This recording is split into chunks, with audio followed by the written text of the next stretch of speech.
Canadians prepare to March for Life next week. Campaign Life Coalition will hold the National March for Life in Ottawa, Canada's capital city, on Thursday, May 9th. Organizers say it is the country's largest annual pro-life rally and the largest annual protest on Parliament Hill. The first event, held in 1998, had about 700 pro-lifers in attendance, but now thousands attend each year. Joining us now from Hamilton, Ontario, Canada, are Matthew Wojciechowski, the Vice President of Campaign Life Coalition, the group organizing March for Life Canada. Also joining us is Kevin Dunn, a pro-life speaker, filmmaker, president of Dunn Media, and a face our EWTN viewers will see more of next week as he will be on the ground covering March for Life Canada for us. Thanks to you both for being here. Thank you very much. It's great to be with you. It's great to speak with both of you. First of all, for those of us who do not live in Canada, Matthew, set the tone for us. What is the pro-life movement up against there, specifically when it comes to abortion? Yeah, well, it's quite a large mountain to climb. This year marks 50 years of abortion on demand in Canada. Many viewers might know that there is no law in Canada. In 1969, there was the floodgates to abortion were opened by the decriminalization of abortion. And in 1988, that 1969 law was deemed unconstitutional. So for the past 20 plus years, there has been no law.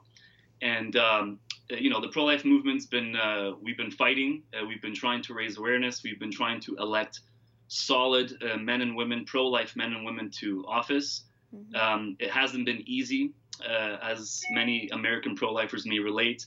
We've been backstabbed many times. We've been lied to many times. But, we got to keep our heads high, and we got to keep doing what needs to get done. Our current Prime Minister, Justin Trudeau, he likes to be known as the champion of abortion in Canada and abroad. Abortion is fully funded by taxpayer dollars in Canada. And at the same time, our tax dollars go abroad. So we fund abortion overseas, and we fund organizations like Planned Parenthood International, like Mary Stopes International, to commit abortions and to kill children in the womb in countries where it still is illegal to do so. Kevin, there is stunning data released from Alberta Health Services that I want to highlight. In 2018, there was a 50% increase in euthanasia across Canada. In Ontario, Canada's largest province, there was a 78% increase in euthanasia. Can you speak to this and the devastating reality of assisted suicide and euthanasia in Canada? Well, I think the stats kind of speak for themselves. What once was considered murder under the criminal code is now an option for people to ask their doctors to end their life. And that option is now slowly, as you see with the stats going up 50%, 70%. The main reason why people are asking for this is fear of losing my autonomy, fear of becoming a burden. It's fear over and over again. And we as a society, we can deal with this. We should be dealing with this in other ways. We should be giving doctors the support they need. We should be giving people the support they need instead of giving them lethal injections. So it's a very, very sad situation. And it's only getting worse because of these. Well, in this case, we do have a law. In the case of the abortion, we don't have a law. But in this case, we have a law that is so broad and so elusive that it's even hard to put a cap on. Thank you for that insight, and it really speaks to why next week's pro-life march in Canada is so important. Matthew, you're one of the organizers behind this march. Can you give us a preview of the events surrounding March for Life Canada? What do you have planned? Yeah, definitely. Well, we take a lot of cues from Washington, the March for Life in Washington. So over the years, it's grown to be more than just one event. It's actually half a week of events.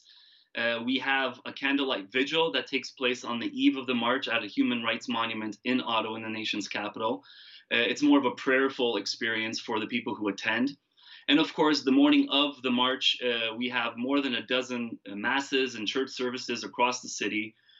We have a massive rally on Parliament Hill, which is the largest pro-life rally in Canada that takes place every year on Parliament Hill, on the steps of where laws are made and not made.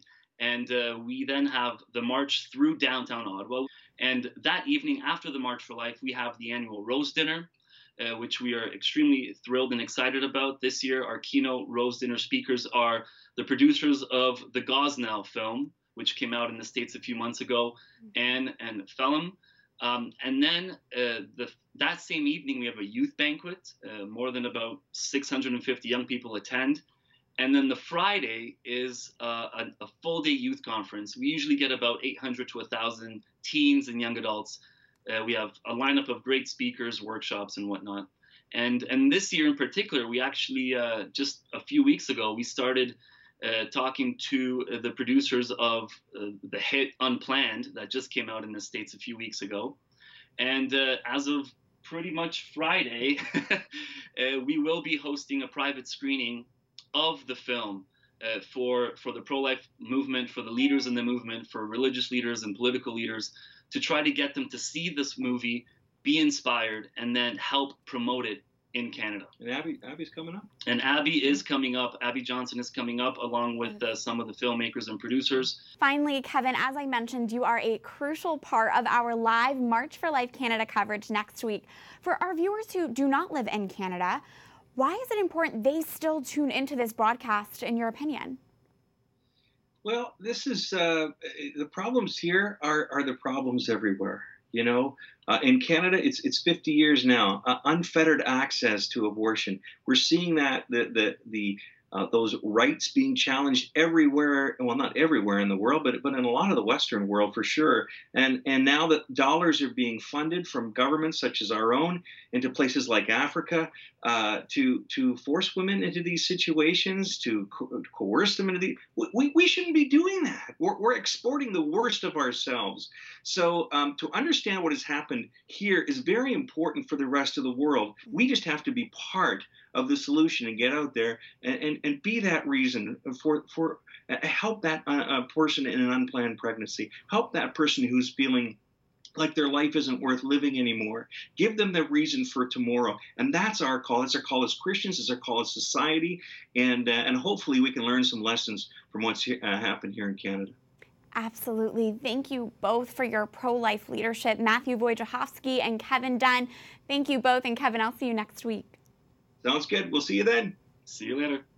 You can catch our live coverage of March for Life Canada next Thursday, May 9th, beginning at 11:30 a.m. Eastern through 4:30 p.m. I'll be hosting from our DC studio along with my co-host, Father Patrick Mary, and we'll be joined by our team on the ground in Ottawa. Catch it right here on EWTN.